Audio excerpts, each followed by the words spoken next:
Hörmətli izləyicilər, kanala abunə olub like etməyi unutmayın. Günün xəbərləri təqdim edir.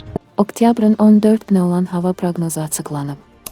Milli Hidrometeorologiya Xidmətindən sfera aza bildirilib ki, Bakıda və Abşeron yarımadasında hava şəraitinin dəyişkən buludlu olacağı, arabir tutulacağı, əsasən yağmursuz keçəcəyi gözlənilir.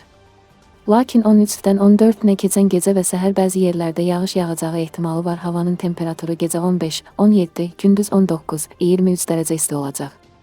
Azərbaycanın rayonlarında havanın əsasən yağmursuz keçəcəyi gözlənilir. Lakin gecə və səhər Böyük Qafqazın bəzi şərq rayonlarında qısa müddətli yağış yağacağı, şimşək çaxacağı ehtimalı var. Ayrı-ayrı yerlərdə arabir duman olacaq. Mülayim şərq küləyi əsəcək. Havanın temperaturu gecə 11, 16, gündüz 21, 26, dağlarda gecə 0, 5, gündüz 5, 10 dərəcə isti olacaq.